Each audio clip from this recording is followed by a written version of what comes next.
Bueno, para nosotros un placer recibirlos acá en nuestra universidad. Creo que todos y todas saben que del fuerte compromiso que esta universidad asumió con la región y con la educación en particular. Bueno, estoy viendo algunas caras con los que ya llevamos varios trayectos recorridos juntos en distintas iniciativas. Pero si bien nosotros decimos esto, cuando se arma el proyecto institucional había como algunas áreas muy determinadas para desarrollar como propuesta académica y en investigación y en extensión. Rápidamente, cuando se puso en marcha, identificamos que el tema, la preocupación por la educación, por el sistema educativo, era una demanda en el territorio. Y en este sentido, rápidamente construimos un diseño curricular orientado a lo que es la gestión educativa, que la verdad que ha sido de altísimo impacto porque afortunadamente cada corte que abrimos en distintas localidades cuenta con una altísima matrícula, lo que demuestra el compromiso de todo el sistema educativo por poner en discusión algunos temas, por tratar de superar nuestras prácticas. Así que dentro de todo el conjunto de acciones que venimos desarrollando en relación a la educación desde la universidad, en articulación con los distintos niveles, las distintas modalidades, la organización de estos espacios para escuchar personas con sus antecedentes que puedan ilustrarnos, que puedan mostrarnos nuevas prácticas, que puedan contribuir a repensar un poco cómo estamos gestionando el sistema, es para nosotros sumamente interesante, porque nuestra intención es poder seguir contribuyendo en poder empezar a visualizarnos a todos como un sistema, no quedarnos parados desde las dificultades que tienen los estudiantes cuando llegan a la universidad, sino ver de qué manera podemos retroalimentarnos para poder trabajar en el achicamiento de las brechas. Así que yo lo voy a dejar al secretario académico, el profesor Tato Bonillo, que va a hacer una pequeña presentación de gabinete y después queremos escuchar la voz. Así que bueno, gracias. Buenas tardes. Por supuesto que no vamos a leer o presentar la extensa trayectoria, por supuesto que tiene nuestro disertante, pero sí algunas cositas como para tener en cuenta realmente por qué estamos orgullosos de tenerla aquí. Karina León es licenciada y profesora en Ciencias de la Educación, especialista en formación de formadores y doctora en Educación por la Universidad de Buenos Aires. Se desempeña como investigadora en el Instituto de Investigaciones en Ciencias de la Educación de la Facultad de Filosofía y Letras de la Universidad de Buenos Aires y como profesora de las cátedras de Fundamentos de Tecnología Educativa, de Educación y Tecnologías y de Comunicación y Educación de la Facultad de Filosofía y Letras de la Universidad de Buenos Aires. Fue directora del UBA 21 y del Centro de Innovación en Tecnología y Pedagogía de la Universidad de Buenos Aires. Es autora de publicaciones en el campo de la tecnología educativa, libros individuales y también de colaboración, escritos de capítulos de libros en el extranjero y en el país, así como también múltiples publicaciones en revistas con referato internacional y nacional. Es evaluadora de la Comisión Nacional de Evaluación y Acreditación Universitaria, directora de tesistas de maestría y doctorado, docente de posgrados internacionales de maestrías y doctorados, investigadora, consultora, experta en educación a distancia, innovación didáctica, gamificación y tecnología educativa, por no mencionar otras cosas como traductora también de obras extranjeras, pero sería demasiado. En realidad queremos escucharla a ella, pero por supuesto es un honor, es un gusto tenerte entre nosotros, poderte escuchar, y desde la Secretaría Académica, toda la Secretaría Académica, agradecer tu disposición para hoy estar con nosotros. Muchas gracias y, bueno, perdón, la disertante va a disertar justamente el título de la disertación, ustedes lo tienen aquí en la misma delante.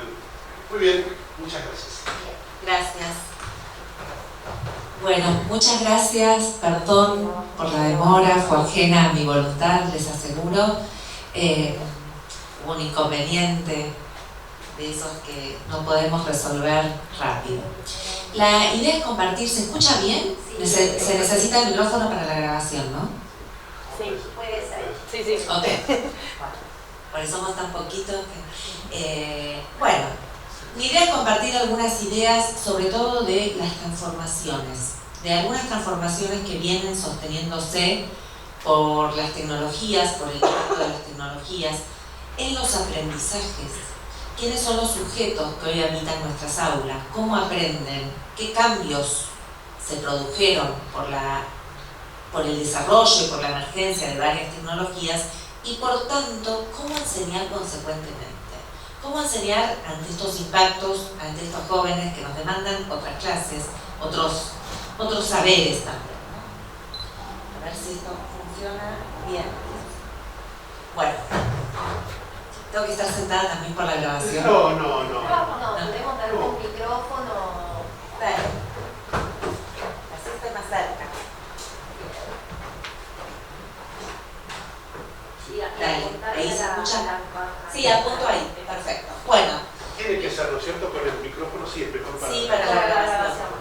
Bueno, mi idea es comentarles primero qué escenarios nos presentan estas tecnologías, cómo son estos escenarios y estos puentes que tenemos que tender con esas manos grandes, con las mismas manos enormes que sostuvimos en la pandemia y que seguimos sosteniendo los estragos de esa pandemia, que no sé si ustedes acá lo visualizan, pero nosotros en la universidad, en las clases, estamos viendo esos resabios tan duros de lo que fue la pandemia. ¿Cómo son estos escenarios tecnológicos? Por un lado, inmersivos. ¿Qué significa inmersivos?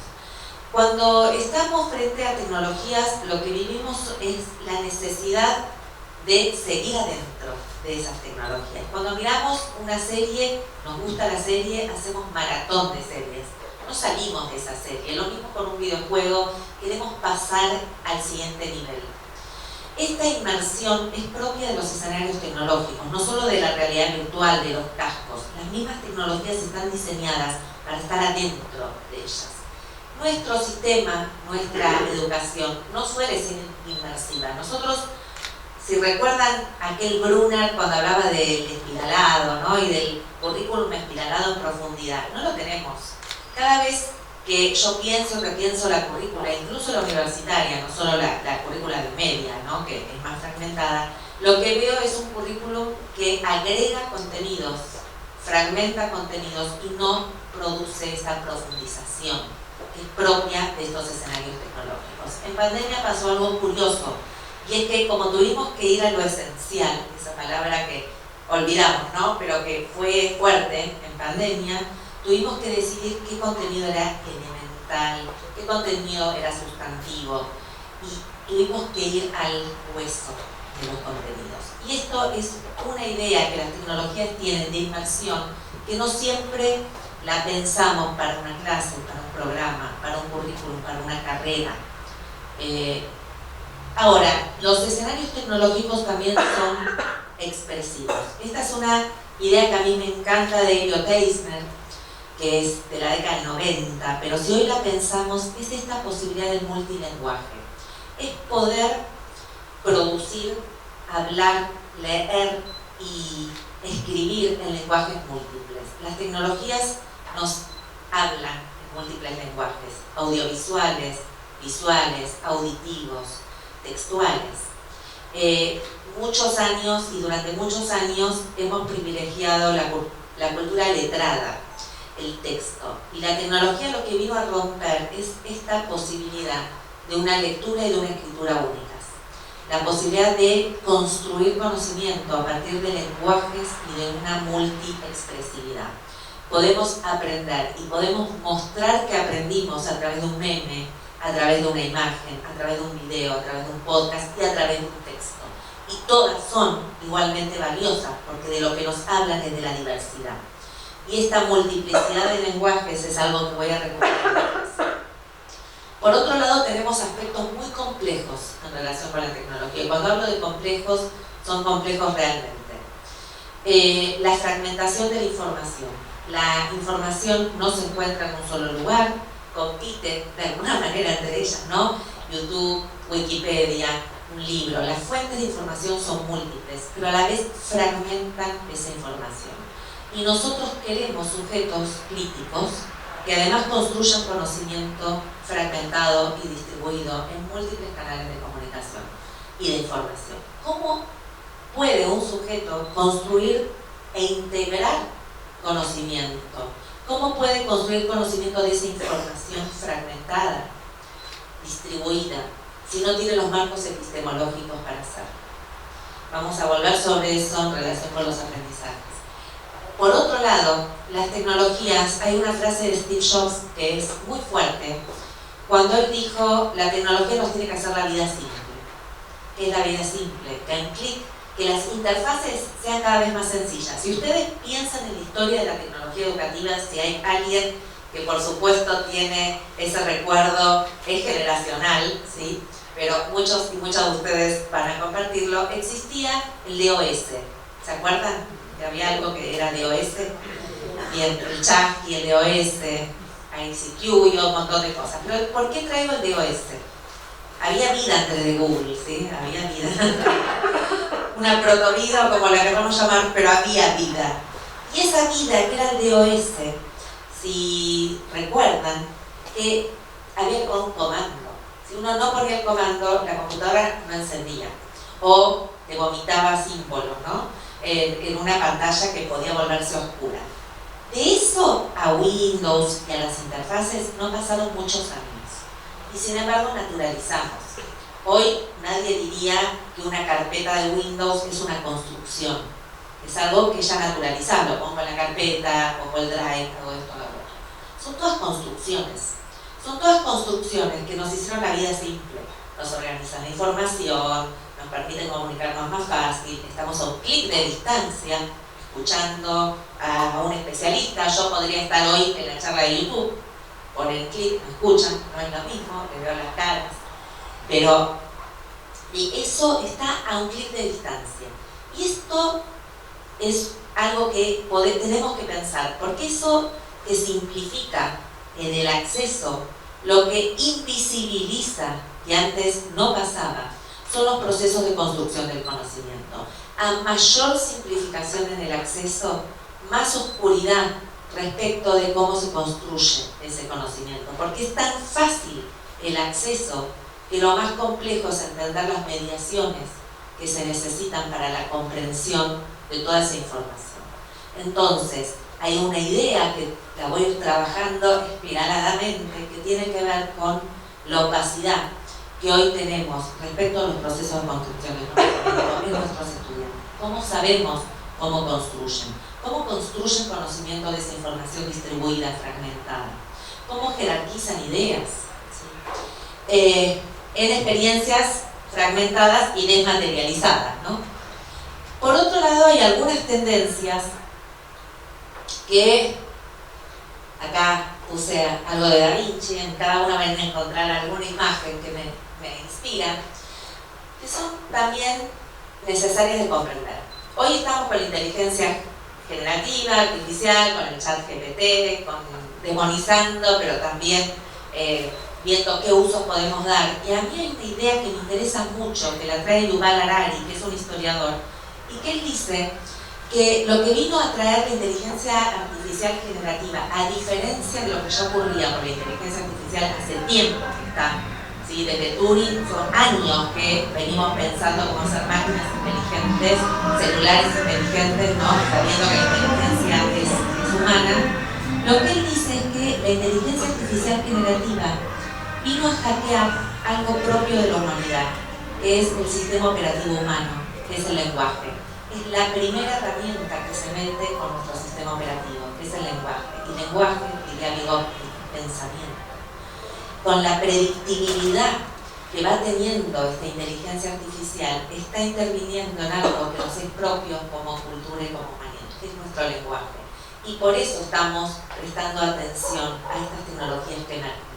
Porque Si hoy un texto, por su predictibilidad y por las cuestiones en que el chat hoy puede operar, ¿no?, construye más texto, y ese texto se puede construir a partir de los datos que nosotros mismos ponemos, ¿no?, evidentemente, y dejamos con huellas digitales y todo lo que hacemos. Entonces, ¿qué nos queda de específico como humanidad? Y esta es la pregunta interesante que con la que vamos a también volver. Las tendencias tecnológicas, además, están mostrando algo que es todavía más sutil, más riesgoso. Y les voy a poner dos ejemplos más para entender esta complejidad. Uno es el de la computación afectiva. Uno lee computación afectiva y dice, ¿qué es computación afectiva? ¿De dónde sale? Parece una contradicción en sí misma. Hay plataformas que empezaron a desarrollar, también desde la inteligencia artificial, con reconocimiento facial, la captura de las emociones. Cuando estás transitando un trayecto formativo, no solo personaliza lo que vos vas haciendo en función de tu rendimiento y te va dando un trayecto formativo en función de tu propio rendimiento, sino que captura si te gustó, si te aburrió, si sonreíste. Y esa emoción o esa reacción, podríamos decir, que la captura con el reconocimiento facial la transforma en dato. Y ese dato, cruzado con el dato de rendimiento, da un trayecto personalizado a los estudiantes. La pregunta que esto nos trae es ¿qué es personalizar?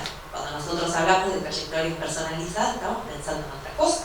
No estamos pensando en un tutorial inteligente que captura estas emociones y las transforma en dato y devuelve un trayecto personalizado. Pero nos permite, diría, formular preguntas. ¿Qué es personalizar? ¿Qué sería una trayectoria individualizada? ¿Qué no puede estar capturado? Y si esto puede ser hecho por un entorno virtual, ¿qué rol tenemos como docentes? Y acá voy a trabajar muchísimo esto, primero porque soy docente y soy una convencida de que tenemos un rol, pero también soy una convencida de que ese rol tiene que transformarse. Entonces, computación afectiva, bueno, algunas cuestiones de inteligencia artificial, Big Data, y vamos a ver también algo de lo que los videojuegos pueden lograr en términos de estrategia. Estas herramientas, con estas herramientas no podemos competir en términos de velocidad. Se desarrollan muy rápidamente, se generan rápidamente y cambian muy rápidamente. Lo que sí podemos hacer es entender la complejidad y poder comprender también por dónde tiene que ir nuestra enseñanza y nuestra estrategia de enseñanza. China, hay un video tremendo de China que se llama es cómo China está usando la inteligencia artificial, está en inglés, pero puede subtitularse en YouTube, lo pueden buscar. China está experimentando con diademas neuronales. Esas diademas neuronales captan la actividad cerebral en tiempo real y captan en tiempo real si un alumno se duerme en clase, ¿no? Descansa o deja de prestar atención en el minuto 37 de la clase. En ese minuto 37 en tiempo real, la docente recibe una notificación de el alumno tal pegó una cabeceada, ¿no? Y le llega en simultáneo al teléfono de la familia. O sea, la familia puede ver, no es WhatsApp, porque en China no usa WhatsApp, ¿no? Pero puede ver en tiempo real qué sucede con su niño también, si prestó atención y se concentró. Es experimental, ¿sí? Es experimental. Y uno dice, me alegro de estar acá en Arequipa, no tan lejos de esas diademas neuronales, pensando en un asado, o en un aceite de oliva, o en la chocolatería tan rica que tienen ustedes acá. Pero lo que quiero decir es que estas experimentaciones lo que empiezan a hacer es, otra vez son experimentaciones, ¿sí? Ponen un problema ético muy fuerte respecto del uso de la inteligencia artificial. Entonces, todos estos debates nos atañen, porque ¿quién pone el límite ético? ¿Cómo se pone ese límite ético? Político, países, regulaciones, etc. Pero nosotros como docentes tenemos que pensar, tenemos que hacer algo. Preguntas que después las voy a dejar para que las podamos hacer. Y acá me voy con Bernie un alumno que se aburre, no es un alumno, ¿no? Pero pensemos en un alumno que se puede aburrir. ¿Quiénes son los sujetos que habitan con toda esta celeridad, con estos cambios tecnológicos, con todo lo que está aconteciendo? Yo hice un trabajo muy interesante en pandemia y fue preguntarle a los docentes y a directores de escuela, de universidad, de secundaria, de primaria, distintos actores, cómo caracterizan a los sujetos que habitan las aulas. Y parte de lo que surge como recurrencia, o sea, lo que más aparece, que son sujetos que están regidos por la inmediatez, por la respuesta rápida, pero que a la vez tienen escasa tolerancia al fracaso.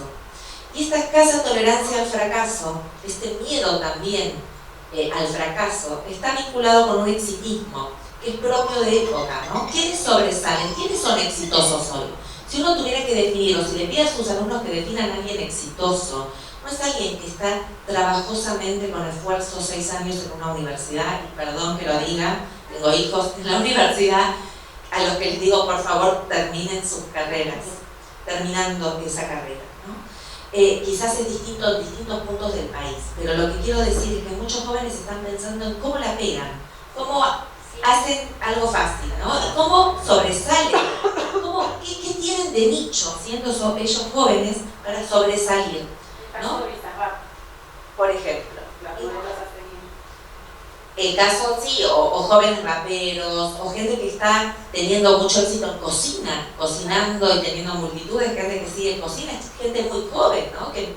Entonces, ¿cuáles son los modelos que tienen? Porque estos modelos y estas aspiraciones, y les quiero decir, yo soy docente en la Universidad de Buenos Aires hace 30 años, en la carrera de Ciencias de la Educación cada vez tenemos menos estudiantes, muchos menos estudiantes, también en los institutos de formación docente.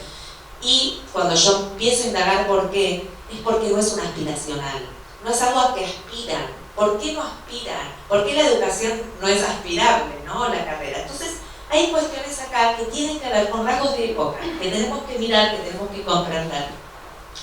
Y que además tensionan, no son tan lineales, porque por un lado son individualistas al extremo, pero también les gusta trabajar en equipo. Entonces, nada de esto es tan lineal y por eso nos cuesta, no los podemos etiquetar, porque en la medida en que los etiquetamos, se zafan de eso, ¿no? Así como cuando colonizamos sus redes, hacen un éxodo hacia otras, ¿no? Entonces, ¿quiénes son esos sujetos? Comprender a estos sujetos y comprender cómo aprenden. Parte de lo que la investigación nos dice, yo por lo menos estos son los temas que investigo, es que hay algunos rasgos de estos aprendizajes a los que hay que prestar atención. ¿Me van siguiendo? ¿Sí? ¿Sí? ¿Me paran cualquier cosa si voy? Ya puse cuerdas y pongo... me paran. Un rasgo que no lo tenemos tan claro, pero que es muy importante, es que en las redes y en internet y en toda la información que circula no hay jerarquías. Ninguna información es más importante que otra. Es lo mismo, Bizarrap, que lo que pueda decir un docente de... O sea, en la jerarquía de la información está todo al mismo valor. Y a veces jerarquizan cosas que nosotros no jerarquizamos, ¿no? Pero esta horizontalidad, lo que nos trae como problema epistemológico es la jerarquización. ¿Y cómo jerarquizan? ¿Qué es un ejemplo? ¿Qué es un concepto? Cuando uno les dice, bueno, pero marca qué es central. ¿Y qué es central? Se relativizó esa idea de la centralidad. Y parte de esa relativización, que nosotros teníamos muy claro, ¿no? Como los marcos epistemológicos, los pedagogos inundando de mapas conceptuales, ¿no? De qué es más jerárquico y el concepto, y qué, dónde pones esto y dónde pones allá. Se horizontalizó. También se horizontalizó en relación con las relaciones de poder, ¿no? Y en otros aspectos sociales hay una horizontalidad que es... Pero hay que entender que esa horizontalidad atenta contra una jerarquización si nuestros estudiantes no tienen los medios para jerarquizar. ¿Cómo sabrían jerarquizar? Esto agravado porque en los últimos años, si uno relee a Freire, dice... qué razón tenía Freire, ¿no? En tantas cosas. Una de las cosas que él proponía era una pedagogía de la pregunta, donde fuera más importante que formularan buenas preguntas que respondieran. Y nuestros estudiantes son máquinas de responder. ¿Cómo sabemos eso? Cuando llegan a las tesis en la universidad, les cuesta un montón hacer una buena pregunta de investigación. ¿Pero por qué les cuesta hacer una pregunta de investigación? Porque no preguntan. Y no valoramos la pregunta, y no valoramos la buena pregunta. Y eso también tiene que ver con nuestra responsabilidad docente, ¿sí? Estamos más preocupados porque reproduzcan, a veces produzcan, pero sobre todo que respondan según criterios, según parámetros, con creatividad, no importa, pero no formulando preguntas genuinas que permitan la construcción de un conocimiento que exceda lo horizontal. Esta horizontalidad lleva a un tipo de aprendizaje más asociativo y menos comprensivo. Los problemas de comprensión que vemos hoy serios, no solo en la universidad, pueden escuchar a cualquier maestro de escuela decir que no entienden un texto, que no entienden la consigna de un problema matemático, etcétera, etcétera. Estos problemas de comprensión tienen que ver con esta horizontalidad. Para comprender hay que jerarquizar, hay que poder diferenciar conceptos de ejemplos, ejemplos de subejemplos, categorías de subcategorías. Epistemológicamente hay que poder también fundamentar ideas, etcétera, etcétera. Entonces, de la asociación a la comprensión hay un paso enorme. Nuestros estudiantes están asociando mucho, comprendiendo poco. Por supuesto que los aprendizajes están pluricontextualizados y son autorregulados. Esto es algo que también emergió más fuertemente en pandemia. ¿Qué es la autorregulación? Es una estrategia metacognitiva mediante la cual los estudiantes eligen qué estrategias poner en juego para aprender, cuando tienen la posibilidad de elegir. Muchos estudiantes tienen tan pocas estrategias que no pueden elegir cuál es la mejor. Pero en pandemia atacamos con tanta actividad, con tanto video, 1 hora de biología, más 1 hora de esto, más, que tuvieron que decidir y definir su carga cognitiva. ¿A qué le dedicaba más tiempo? Esto es autorregulación. Y necesitamos muchísima autorregulación, sobre todo en la universidad, para que tengan estrategias también, y esto lo voy a trabajar, para salir adelante en el mundo del trabajo. ¿Qué nos queda con Magritte? Esta deconstrucción, romper un poco el vidrio, porque además nuestros estudiantes no comen vidrio, de desafíos didácticos, alterar un poco estas secuencias que seguimos persistentemente generando. La secuencia que seguimos permanentemente generando es explicar, aplicar, verificar. Se explica un tema, se aplica y se verifica. Edith, que fue mi maestra, decía: ¿cómo alteramos esa secuencia lineal que es tan difícil de romper? ¿Cómo generamos una secuencia en la que no necesariamente hay un marco aplicativo? ¿Cómo se empieza por algo práctico, no necesariamente teórico? Otra vez, ¿cómo se construyen buenas preguntas, buenas explicaciones, con problemas reales, con problemas que no sean de juguete? Y vamos a trabajar ahora algunas ideas para la disrupción, entendiendo que hoy más que nunca, esto lo digo también desde mi rol docente en la universidad, necesitamos evidencias de aprendizaje. ¿Qué son evidencias de aprendizaje? Son datos concretos respecto de cómo están aprendiendo y cómo están construyendo conocimiento. Queremos trazar trayectorias y no tenemos cómo trazar esas trayectorias, porque los perdimos en algún punto, porque no sabemos cómo aprenden, porque no tenemos el referente empírico respecto de cómo aprenden.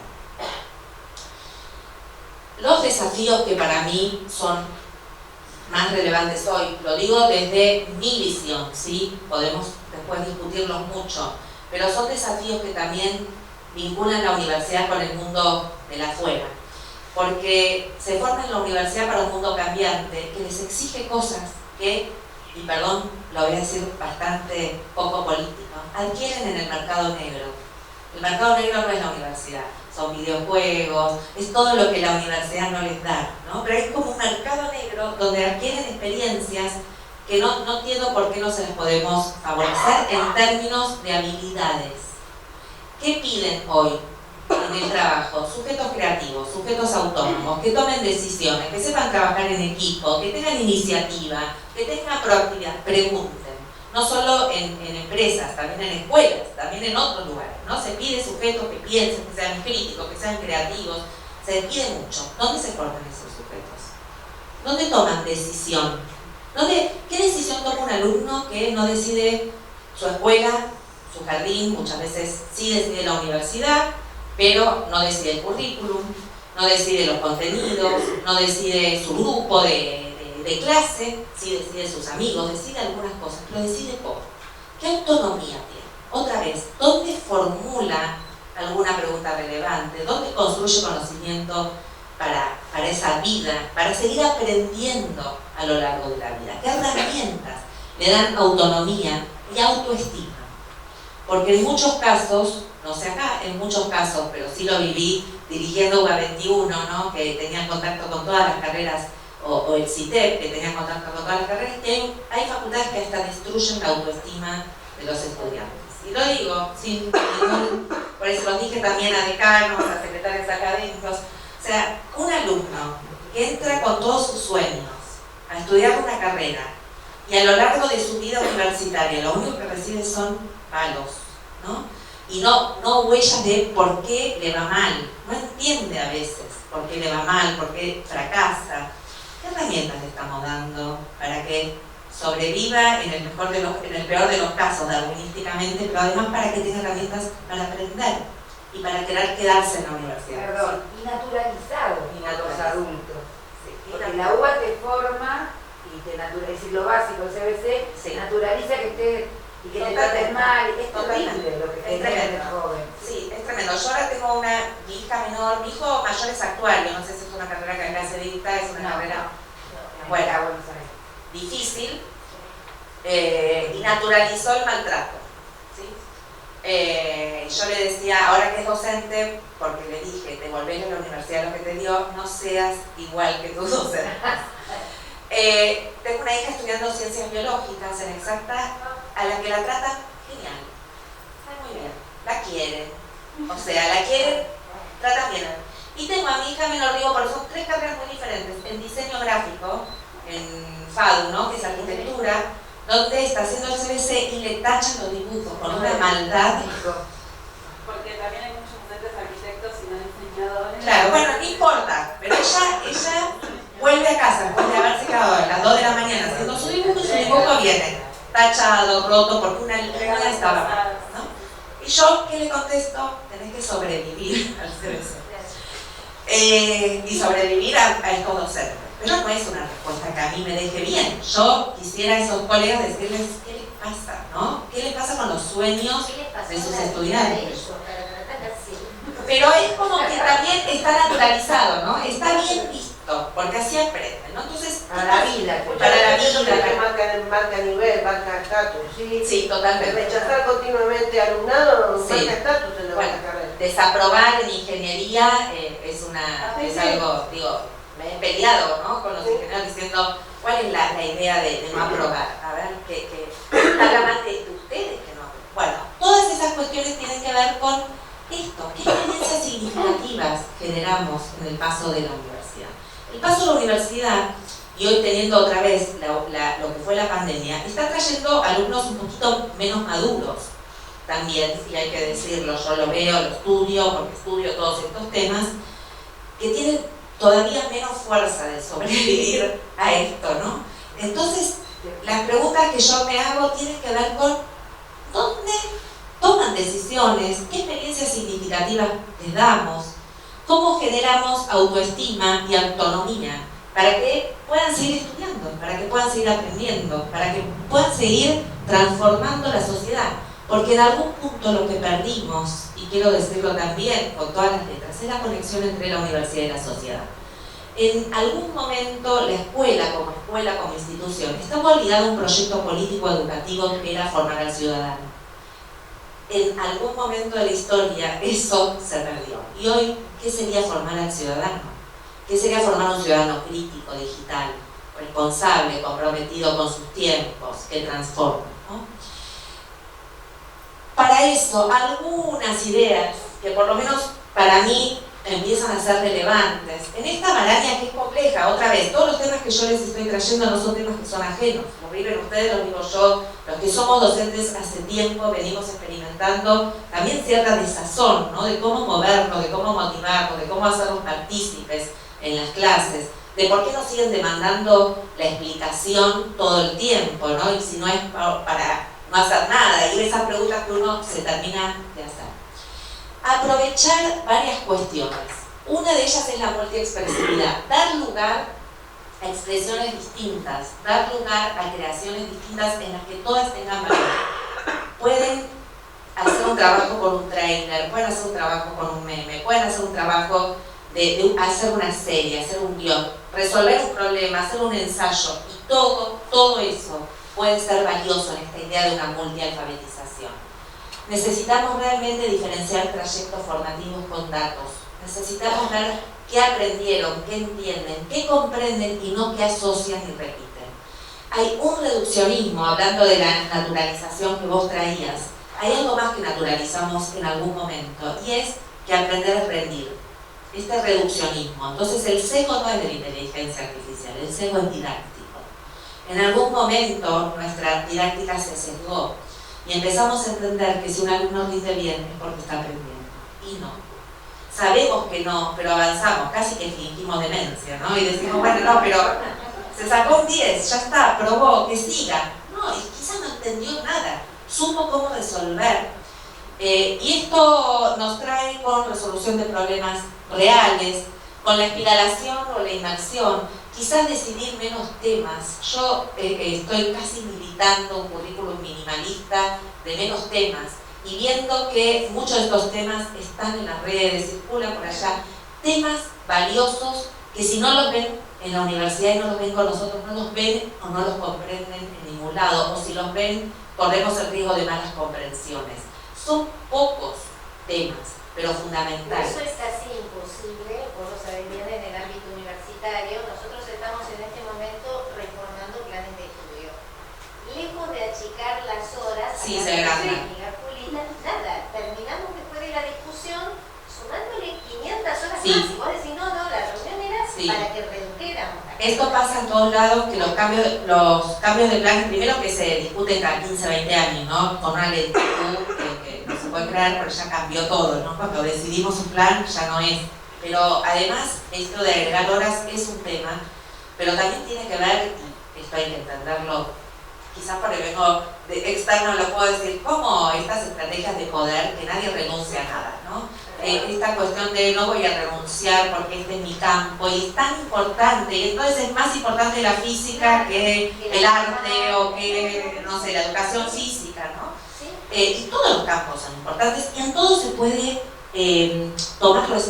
capturar esto esencial y espiralar y profundizar. Pero lo que nosotros tenemos que dar son herramientas para comprender, sea la física, sea la biología, sea el diseño o sea la educación, comprender.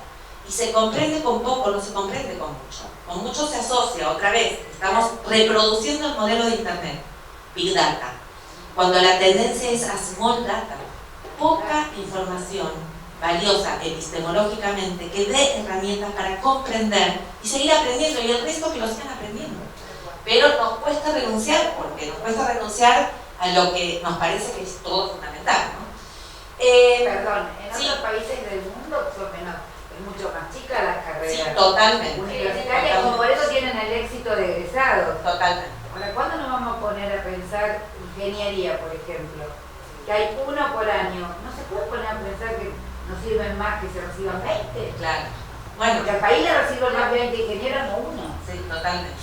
Es terrible. Bueno, y además de la perspectiva de género, ¿no? En esas carreras que, por supuesto, le hacen más difícil a las mujeres la carrera. Sí, es más, de hecho cambió de rama de ingeniería, se pasó de ingeniería mecánica a industrial porque había quedado, también empezaron 100, sí. El tercer año quedaron 11, ella era la única mujer, se pasó a industrial para poder socializar con otras mujeres. Sí, sí. Pero también, viste, con yo en pandemia tuve oportunidad de ver cómo interactuar con los docentes, y es para enojarse. Muy difícil. Sí, enoja, pero es esto mismo, enoja la poca empatía, enoja también esta idea de que, esta ilusión de que estamos dando muchísimo conocimiento, pero siempre estamos dando información. Entonces, tanto Internet como lo que brindamos como docentes, lo que yo estoy haciendo ahora es darles información. ¿Qué construyan ustedes? Y tendrá que ver con qué les impacta, qué les mueve más, qué les gusta, qué les disgusta. Si pero es información. Para construir conocimiento hay una mediación cognitiva, y si los sujetos no la tienen, no la van a poder hacer. Y si dedicamos tanto tiempo a brindar cada vez más información, recordemos nuevamente a Freire con su educación bancaria. Pocas preguntas, poco diálogo, poca profundización, poca espiralación o espiralamiento, diría Luca. Todo lo que es transmedia, todo lo que abre a distintos caminos y a distintos recorridos, y al codiseño. El codiseño nosotras lo estamos aplicando muchísimo, por lo menos en las materias que damos en la facultad, es la posibilidad, y es difícil, pero interesante, de que los estudiantes puedan intervenir en nuestros programas, que puedan también decidir qué contenidos pondrían en la materia. Empezar a trabajar más con los estudiantes, qué les interesa, qué les preocupa, qué traen como... Después decidimos si lo ponemos o no, pero no les estamos dando ni siquiera la oportunidad de definir qué podría ser, ¿no? O qué preguntas le hacen al programa, o qué unidad les parece que podría tener otra mirada, qué discutan, qué planteen. Después, todo lo que tiene que ver con el codiseño, con la participación, lo estamos explorando un poco. Y lo otro que estamos explorando es, como una de las herramientas, es la gamificación. Esta es una imagen de un videojuego que hice, no sé si les conté, pero estoy desarrollando videojuegos, es uno de matemáticas, se llama Matenautas, que es para aprender matemática en escuelas primarias. Lo que tienen los videojuegos o la gamificación como un ejemplo, pero esto podría ser también tomado en cualquier otra estrategia de enseñanza, es abrir la oportunidad, yo digo abrir portales, ¿no? Como los videojuegos, a experimentar. ¿Qué pasa en los videojuegos que a mí me gusta para la experimentalidad didáctica? Primero, se te acaba la energía, tenés energía nueva. Te matan, volvés a vivir, ¿sí? El sistema educativo te mata y te mata. Quedaste knockout, afuera, expulsado, no servís. Brecha, ¿sí? Y además son, en general, determinados estudiantes los que van quedando afuera. Te da la posibilidad de tomar decisiones, estrategia, hipotetizar, anticipación. No piensen en el videojuego como videojuego solamente, piensen en algunas de las habilidades que genera, ¿no? Esta posibilidad de equivocarse porque realmente tenés energía que se carga, te equivocás y tenés una nueva oportunidad, pero genuina, no una oportunidad de tengo el parcial, tengo el recuperatorio. Bueno, después el recuperatorio que viene y estamos mal. Tiene una narrativa, tiene una historia, te permite tomar decisiones, hipotetizar, tiene desafíos, y esos desafíos y misiones muchas veces los podemos elegir, y muchas veces te dan la oportunidad de un desafío cognitivo interesante. Yo lo tomo en muchas de las clases o propuestas, también en la virtualidad, las pienso con desafíos electivos, donde uno puede ir eligiendo qué recorrido hacer. Porque en esos desafíos que uno puede hacer solo, de a pares, en grupo, está la posibilidad de salir de tu zona de confort, por un lado, pero también de tener un desafío óptimo, ¿no? Diría Vygotsky, ese desafío óptimo que te traccione hacia un verdadero aprendizaje. ¿Y por qué me parece interesante el tema de los desafíos? Porque si uno piensa en un género, ¿no? En un videojuego uno piensa en una clase gamificada en un género detective, misterio, deducción, juegos de rol, toma de posición, perspectivismo, ver la posibilidad de algo desde distintas perspectivas. Hoy sos científico, o sos un político, o sos un estudiante, mirás desde una perspectiva. Es un desafío según esa perspectiva. Te permite jugar un poco con multiplicidad de miradas, permite generar esos desafíos. Se puede hacer con cualquier idea que uno tenga, ¿no? Yo puedo decir, bueno, les vamos a plantear 3 desafíos, elijan uno, estos desafíos tienen distintos niveles de complejidad. Pueden ustedes crear como estudiantes algún desafío para sus compañeros, etcétera, etcétera. De lo que se trata en realidad, y el triunfo épico es lo logré, es esa sensación que pocas veces vemos, como cuando vemos a alguien jugar, decir, lo logré. Y pasás de nivel cuando realmente tenés que pasar de nivel porque completaste el nivel anterior. No pasaste a 4º grado con 70% no entendido y 30 sí. Pasás de nivel porque lo lograste. Como idea, como rasgo, lo que nos permite esto es pensar la autonomía. ¿Qué autonomía le damos a nuestros estudiantes? ¿Qué procesos generamos de toma de decisión? ¿Qué desafíos genuinos les estamos planteando en nuestras clases? Desafíos no de juguetes, desafíos que los hagan pensar. ¿Qué participación tienen ellos? ¿Qué compromiso cognitivo tienen en nuestra clase? Por supuesto que la alerta es que cuando banalice no sirve, ¿no? Si toda esta estrategia de desafío y gamificación banaliza el contenido, no ayuda, hay que tener una vigilancia epistemológica. Y para ir cerrando y dando lugar a preguntas, yo creo que se trata de esto, ¿no? De cómo generar un aprendizaje profundo, cómo generar huellas que queden a lo largo del tiempo. Si nosotros pensamos, si ustedes piensan conmigo en su paso por el sistema educativo, ¿qué les quedó? Muchas veces lo que queda, o por lo menos a mí, muchas veces lo que me quedó son experiencias de borde, no del centro del currículum. La huerta, la salida, la cerámica, ¿no? Porque eran experiencias donde había placer por aprender, porque no estaba el ojo crítico juzgando todo el tiempo. ¿Tenemos que dejar de evaluar? No. ¿Tenemos que dejar de juzgar? No, porque la sociedad evalúa, juzga, en el trabajo también te juzgan.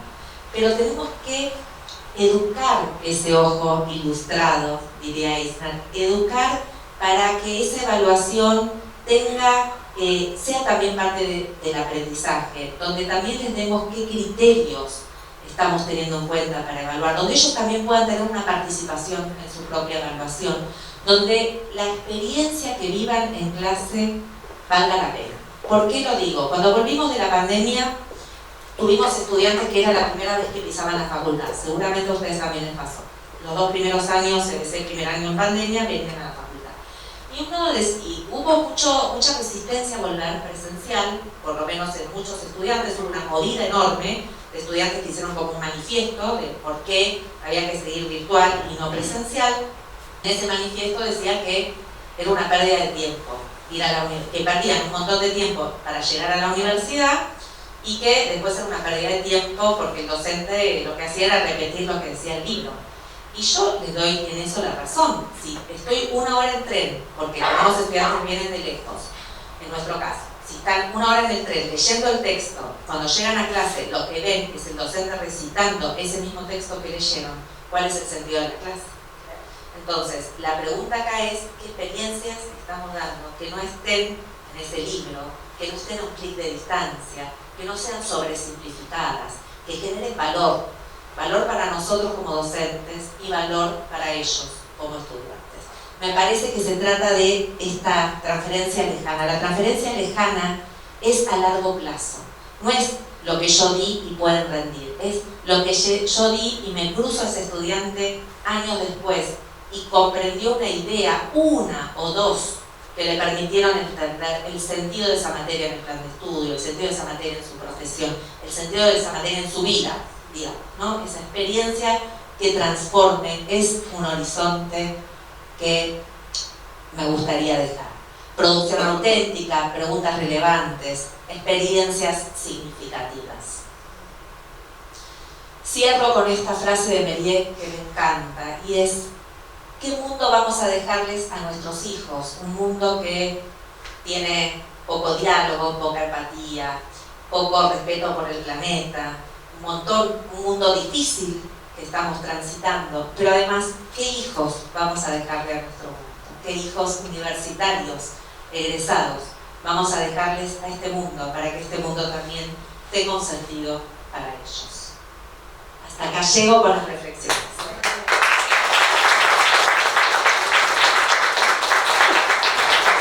Y dejo el micrófono para preguntas, para diálogos, para comentarios.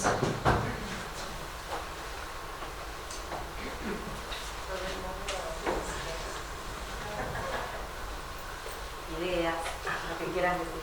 Bueno, yo te hago un comentario. Hoy constituimos los tribunales para la evaluación de los trabajos finales que requieren las carreras para la graduación, y hubo varios estudiantes de gestión educativa, de la carrera que te contábamos.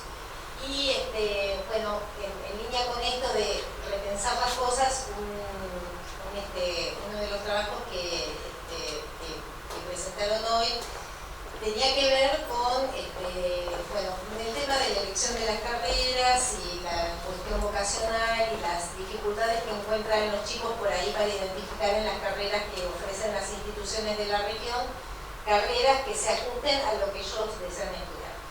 Y lo que concluía, que me parece interesante en línea con esto que planteas, bueno, las críticas, chicas, a todas las ferias que se hacen en la región para difundir la propuesta académica, para que evidentemente hay algo en donde, por eso insisto en esta preocupación que tenemos, por lo menos desde la universidad me hago cargo, de ver de qué manera podemos empezar a ser más atractivos para algunas cosas, porque si no, como decía hace un tiempo un rector de la universidad, vamos a quedar como piezas de museo, porque cada vez eligen recorrer otros caminos y ven a la educación y a la educación superior como una oportunidad, porque nosotros sabemos que es la oportunidad sostenible en el tiempo, que puede salir, nada, hay como todo un conjunto de cosas que yo no entiendo, Pizarrat, todo eso ya ni sé de qué, claro, ya ni sé de qué se trata.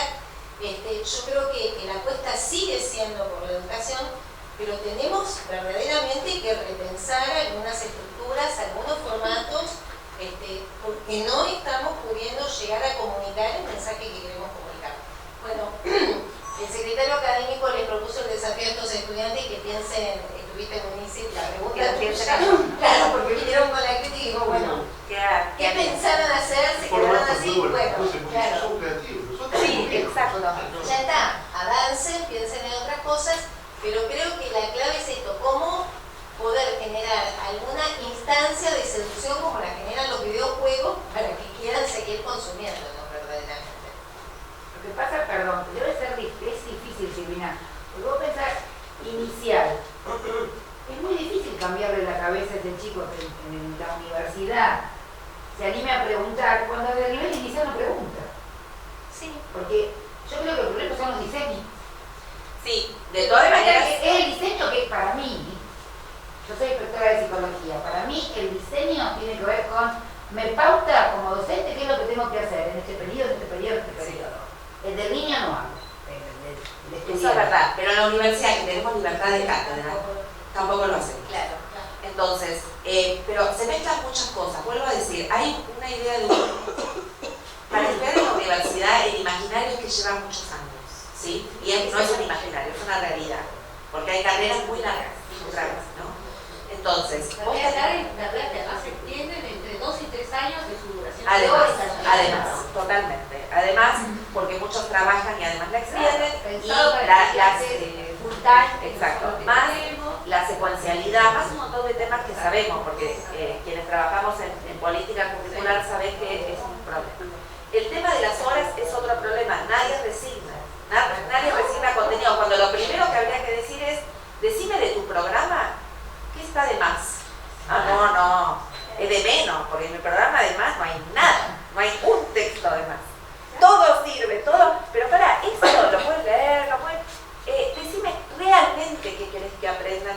Entonces son carreras, ahí voy, carreras muy extensas, tenemos estudiantes más cortoclasistas que también, o sea, los sujetos cambiaron, los sujetos mutaron, no son los mismos sujetos que sostenían este sueño de una universidad o el sueño de un título, cambió. Entonces tenemos que leer a los sujetos, tenemos que leer cuáles son sus deseos, cuáles son sus inquietudes, cuáles son sus motivaciones, cómo sostenerlo, porque muchas veces también empiezan, consiguen trabajo y no terminan.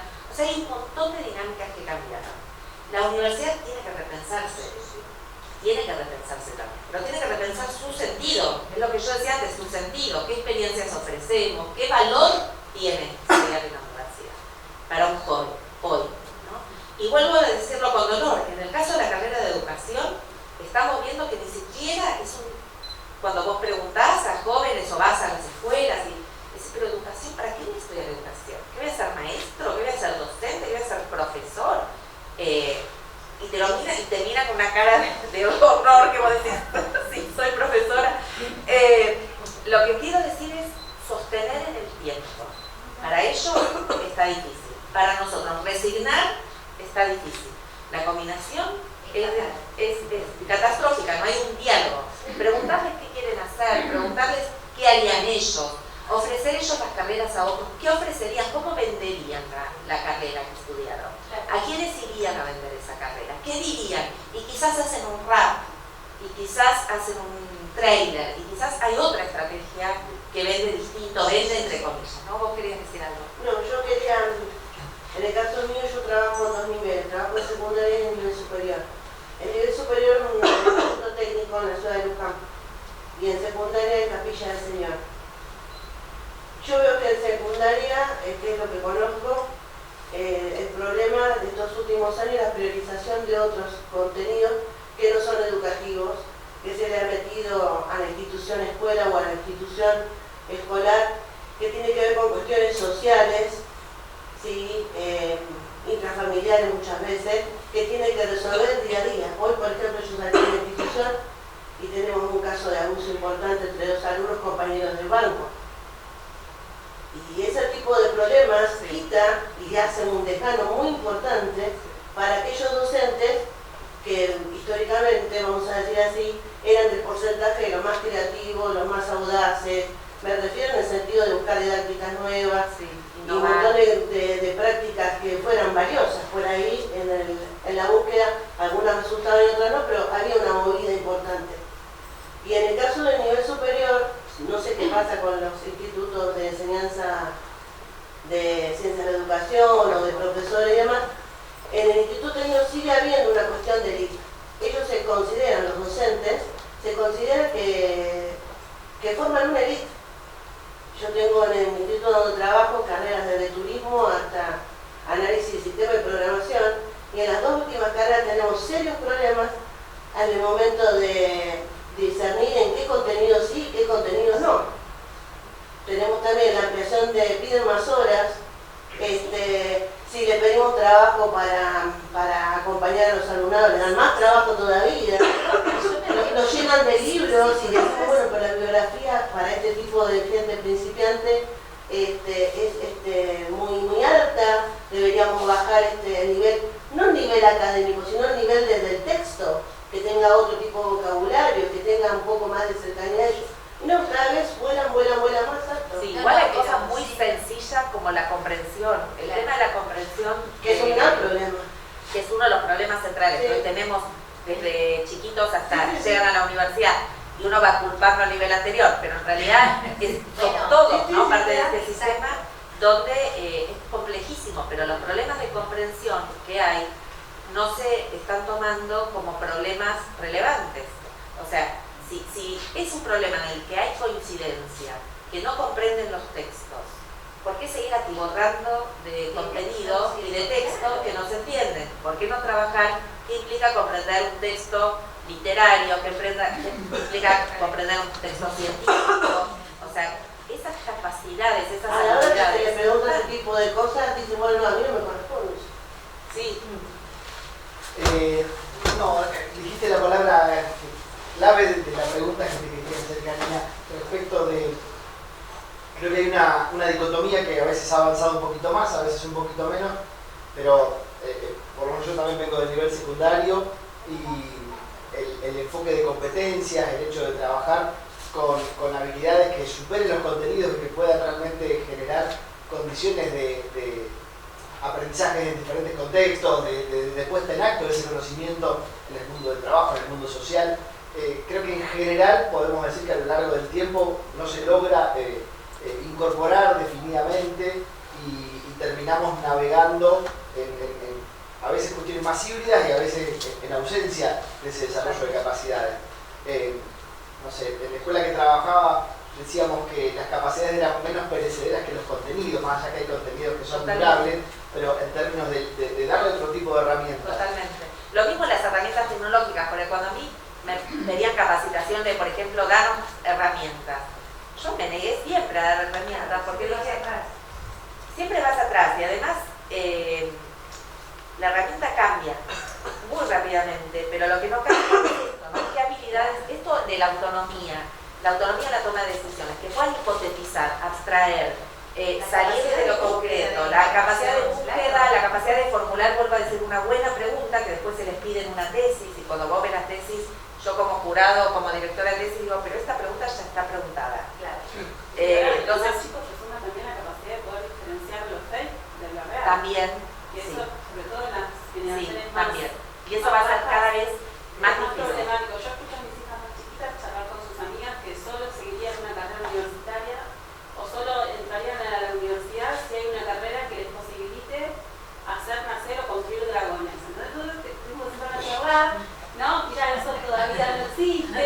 existe genética, que entonces esa capacidad que son chiquitas, tienen 10, Sí. 11, pero cuesta mucho Sí. cuando vos hablas Hay de un gran nivel de jerarquizar. fantasía.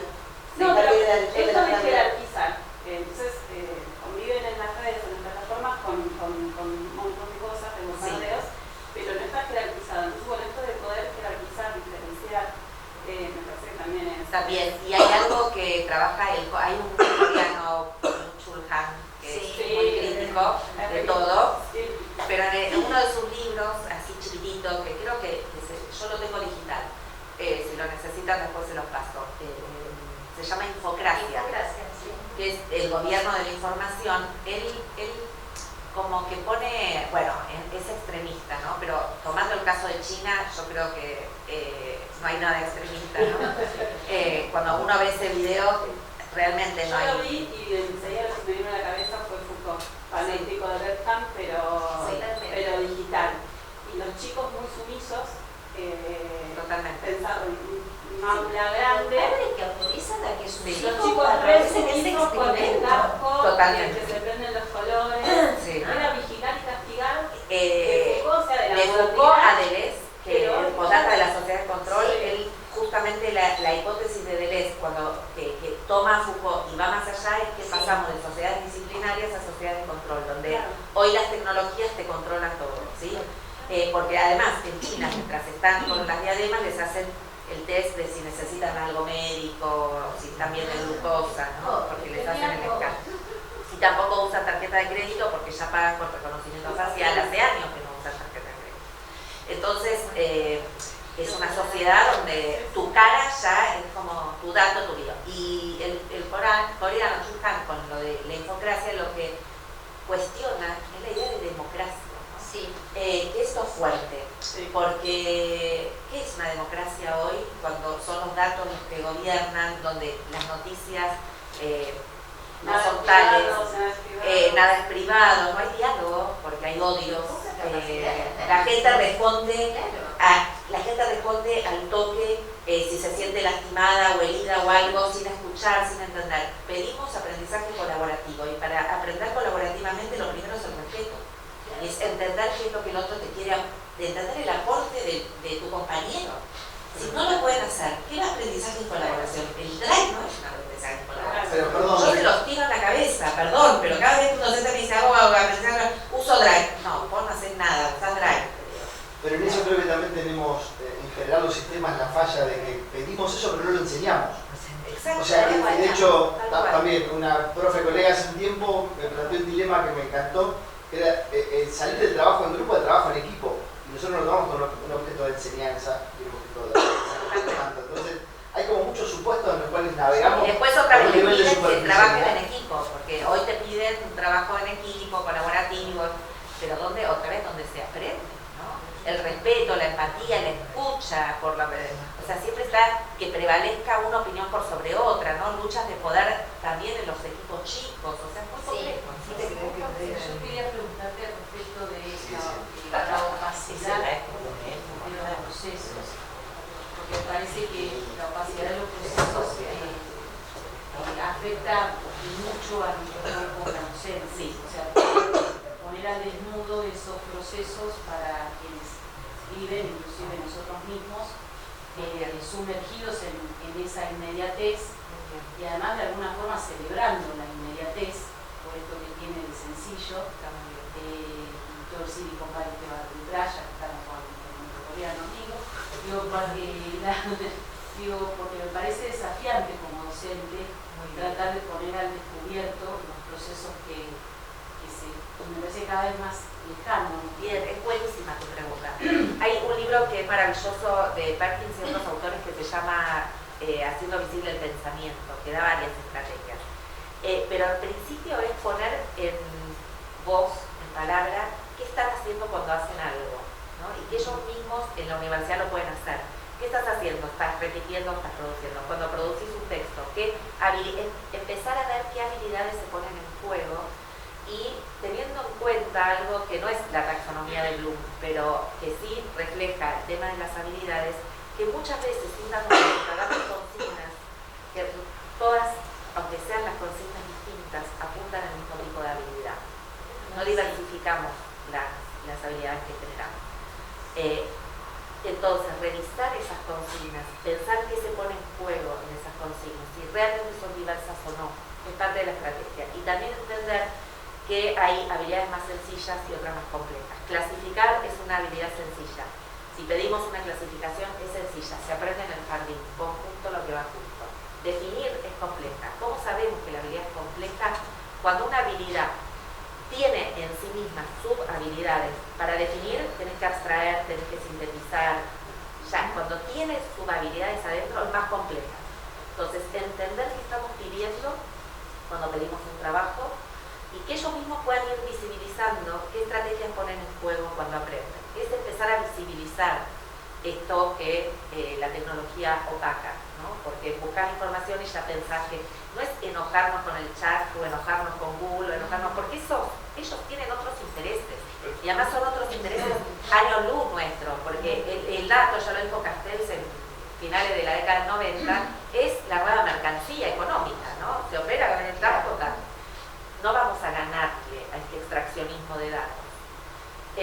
Ni vamos a tener la lucidez de dejar que el litio y las baterías destruyan el planeta, porque lo van a seguir haciendo. Hay intereses fuertes detrás de esto, pero sí podemos hacer algo sencillo, que es no dar consignas que apunten al mismo tipo de habilidad, diversificar un poco las consignas para que aprendan a trabajar distintas habilidades, plantearles desafíos un poco más complejos cada vez, que ellos mismos puedan desgranular de alguna manera esas habilidades. Eso lo podemos hacer. Entonces, volver a nuestras evaluaciones, volver a nuestras consignas, volver a las actividades que proponemos. Es algo que podemos hacer y no escapa nuestra tarea. Y salir nosotros mismos de la zona de confort, porque en esto somos todos docentes, sabemos, tenemos otras ocupaciones y que más de una vez, nada, uno tiende a repetir la clase que tiene preparada del año anterior y no siempre se toma el trabajo de revisar, de ver cómo puede innovar, cómo puede innovar. Te dicen, pero yo hace 30 años que lo doy. Claro, es verdad. Bueno, ahí trabaja sobre todo sobre la docencia universitaria, y la docencia intervenir sobre sus prácticas. Sí, totalmente. No, yo hace 20 A mí me años. gusta sorprender, que cuando vengan cuando vienen a mi clase no sepan qué va a pasar. Entonces, esa sorpresa, por lo menos, es, bueno, ¿no? Es una expectativa, a ver qué va a hacer la docente esta vez, o qué vamos a hacer en clase. Bueno, por lo menos que no es una serie donde el próximo capítulo les quita el sueño, para nada. Pero no importa, por lo menos vienen con alguna expectativa que no sea otra vez me va a dar el libro que ya leí. Claro. Perdón, en un momento determinado me saltó una realidad justamente de cambio, tanto para las planificaciones, ya sea en las materias, ya sea en las planes, muy poco tenemos en cuenta para poner la digamos, los indicadores de aprendizaje. Sí, las evidencias indicadores.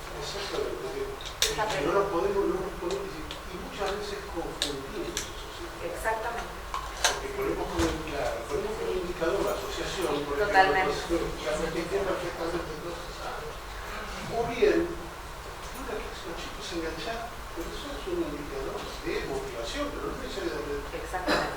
Realmente trabajar y poner en juego justamente y pensar los contenidos. Es un ejercicio buenísimo que pueden hacer. Es difícil, pero se puede hacer. Si yo digo, por ejemplo, un indicador de comprensión de texto, por ejemplo, que pueda diferenciar información central de periférica, que pueda hacer una síntesis del contenido central, que pueda formular 3 preguntas relevantes del contenido, etc. Son indicadores de que está comprendiendo el texto. Claro. Se puede hacer con cualquiera, resolución de problemas, pero es un ejercicio que hay que hacer. Yo ya lo tengo hecho porque bueno, trabajo desde mi tesis doctoral hace 20 años con el tema de aprendizaje y evidencia de aprendizaje. Pero es un ejercicio para hacer también por esto, porque sin darnos cuenta, cuando haces el ejercicio, te das cuenta de que tu clase es muy homogénea, no alberga diversidad de procesos. Entonces das consignas que terminan, terminan reproduciendo aquello que criticás, ¿no? Entonces, hacer este ejercicio, ¿qué es creatividad? ¿Qué implica creatividad? Producir algo distinto, utilizar más de una idea y vincularla. Bueno, es el ejercicio de pensar qué es creatividad en historia, o en historia, qué se necesita, en diseño, qué se necesita. No son tampoco las mismas habilidades, porque hay cuestiones que son disciplinares. Bueno, entonces en el marco de una disciplina, ¿qué sería? Y si lo pensás a nivel curricular, vas generando un currículum más centrado en algunas de las habilidades y ahí decís, bueno, entonces de esos contenidos descarto. Porque no me están dando ningún... Entonces empezás a trabajar. Totalmente. Decíamos que los NAP, no me acordaba ni cómo Los NAP estaban buenos. Sí, estaban pensados así. Sí, estaban pensados así. Lo que pasa es que es tan No difícil. sirven más. No, es que es tan difícil cambiar la cabeza de comprender, ¿no? Y también lo difícil en el sistema educativo Sí. es que hoy te sirve, cambió la gestión, hoy no Sí, sirve. totalmente. Hoy no sirve. Bueno, pasó con conectar igualdad. Conectar Claro, igualdad, claro, podés tiempo criticarlo, límite. no criticarlo, pero traer una oportunidad de una computadora por chico. Y bueno, ¿no te gustó? ¿Por qué no descontinúas?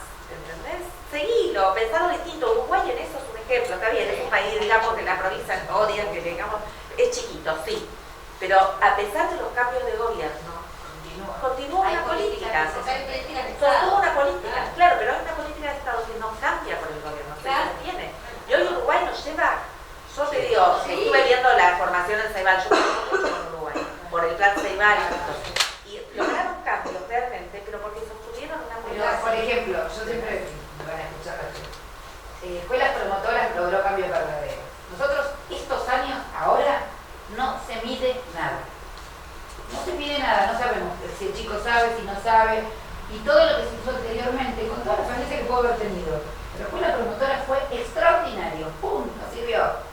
Lo añoran todos los profesores y todos los directores, por lo menos en San Antonio de México. Bueno, Las cosas hay que decirlas y ponerlas sobre totalmente. el debate. Y también hay que sostenerlas, y también hay que crear red, Sí, y hay que obvio. crear comunidad, y todo eso implica algo que nos cuesta muchísimo, lo ponemos en los alumnos, ¿no? Decimos el exitismo, el individualismo, etcétera, pero a nosotros nos cuesta muchísimo trabajar en red, trabajar colaborativamente, en conjunto. Pero totalmente, pero no te digo que después de una ardua tarea con Julia conseguimos que desarmaran las matemáticas porque, digo, tenemos una estructura departamental, entonces, digo, Claro, el departamento. la base, digo, el piso lo ponía informática con las matemáticas. Entonces se nos ocurrió como estrategia separar en módulos más pequeños para que, qué sé yo, una tecnicatura no tuviera 200 horas de matemática cuando nada, desarmamos con una carrera en particular, la ingeniería sostenista. Yo queríamos que bajaran la carrera y la duplicamos, porque todos los módulos Y además, iba a decir, no, pero es eso, hacer un era. ejercicio de evidencia de aprendizaje, porque con las evidencias puedes trazar trayectorias también, que nadie sabe cómo hacer las trayectorias, ¿no? Quedan estudiantes ahí que no saben cuándo los perdiste, dónde los perdiste, pero están perdidos. En algún punto se perdieron. Pero aparte yo pienso en esto, qué sé yo, en ingeniería zootecnista, porque hay ingenierías que son vinculas, pero esta que una persona ingresa porque piensa que se va a vincular con el campo, con la cuestión de lo que bueno. Lo matamos con básicas los primeros años. Ya cuando llegan al contenido que No llega a saber nada, ¿viste? Bueno, también hay que pensar un poco, no me maten, pero esta organización de que primero evaluás. Bueno, sí, ya sí, estamos sí. revisando, sí. Primero evaluás, cuando llegás, a nosotros nos pasa lo mismo, la pedagogía crítica 1, pedagogía crítica, cuando llegas a una materia de didáctica, Sí, ya se te fue. cuarto Ah, año. pero pará, poné didáctica, ¿quién te dice que no puedes dar una aproximación didáctica antes? O sea, ¿cuánto año didáctica? Bueno, claro. Que vaya al campo. Que haya espiralado, que vaya al campo, que vaya entendiendo el campo, que vaya, no sé qué, espiralado. Y a lo mejor química en tercer año, después que entiende Ya la entendió más. necesita para Obviamente. ver la propiedad del suelo, a lo entendió mejor más. la A incorpora. lo mejor no entiende más, a lo mejor no, pero por lo menos ya tuvo una aproximación. Que Y ya incluso sabe por qué las estudiantes Claro, tienen que claro. responder cosas que no Pero esas son y las tienen las que responder. ventajas. Al menos sabe por qué. No, pero ahora siempre se aprende para el futuro, ¿no? Entonces, tenés la matemática para cuándo, ¿no? Tenés la química para cuándo. Y el futuro para los chicos es Física para maquinaria agrícola, ¿viste? Claro, porque Claro, entonces, Nosotros claro. todavía con el nivel de desarrollo. Para que decirme que al chico que va a ir al campo. Claro. A ver, hay cosas que... Sí, hay que revisarlo, las habilidades hay que revisarlas, hay que revisar también nuestras prácticas para que no reproduzcamos lo que o sea, esto, ¿no? Empezar a pensar algunos niños. Y esa cosa de ser efectivos, por ejemplo, nosotros que tenemos todavía un desarrollo institucional de muy pocos años en la USADA, donde si bien la universidad es joven, viene con carga de profesores de universidades tradicionales. Muchos de nosotros fuimos formados en La Plata. Entonces, bueno, empezar a romper esa estructura desde ahora y ponerle, bueno, es un trabajo que tenemos que hacer, pero el hecho de coordinar los planes de estudio en simultáneo, las reformas en total, que para mí digamos, fue una experiencia totalmente distinta, porque siempre había transitado por universidades que eran de facultades, no departamentalizadas, pero también con esa posibilidad de, bueno, tenemos 5 años de creación, podemos hacerlo totalmente. Podemos dar otra impronta, el desafío es... Se podría hacer el desafío de decir, bueno, ahora tenemos que lograr un currículum de menos horas, ¿no?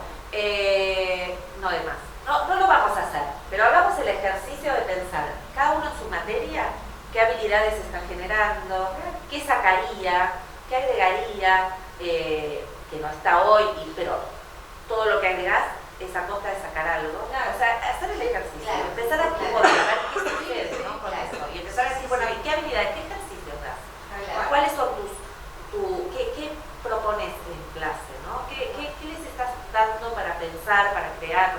¿Qué de esto? ¿Cómo te formaste en el mundo del... y también, ojo, también acercarlos a ese mundo del trabajo desde el principio, y traer a la gente del mundo del trabajo a la universidad.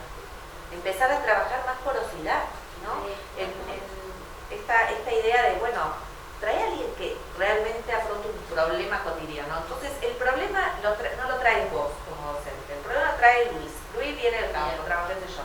Contale, Luis, qué es lo que está pasando, lo que te pasa. Perdón, esa estrategia la utiliza Nicolás Alonso, el profesor Alonso, con los informáticos.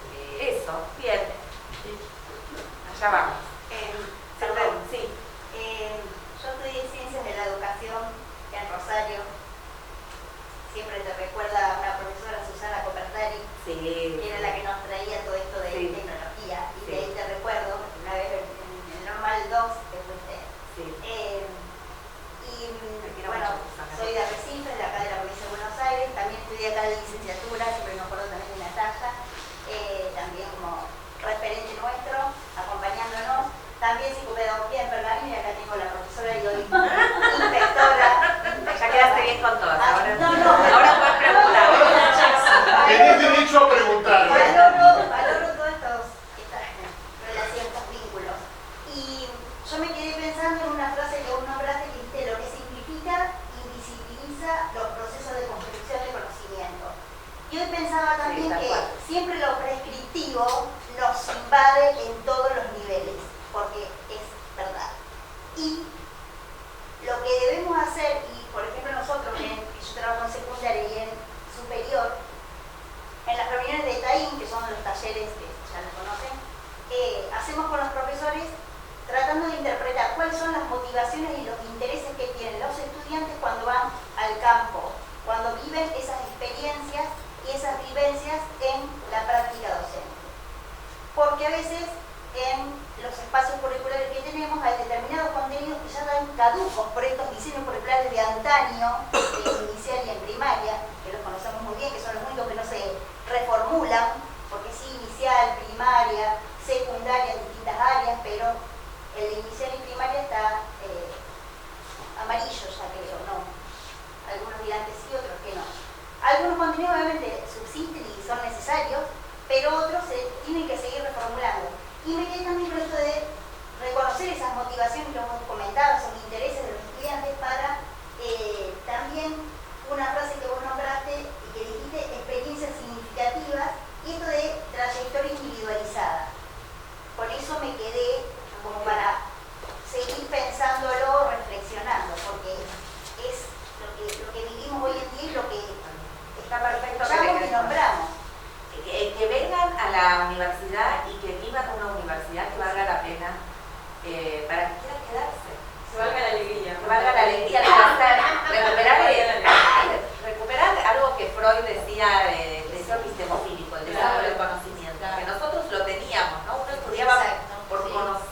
Que te daba placer, te daba placer no estudiar, ir a la pesaba. biblioteca, te daba placer. Yo tengo chicos en la universidad, me dan ganas de matarlo. Me sale lo peor de mí. Traste la silla la facultad de ahora. Lo peor de mí sale. Porque no puedo creer que no disfruten. Pero tenemos que ayudarnos no en era del inmediato. Nuestra generación no era del inmediato. Ellos están tan absorbidos por lo inmediato, que yo soy profe de secundaria, que lo que no puedo lograr es que ellos quieren saber de inmediato lo que dice.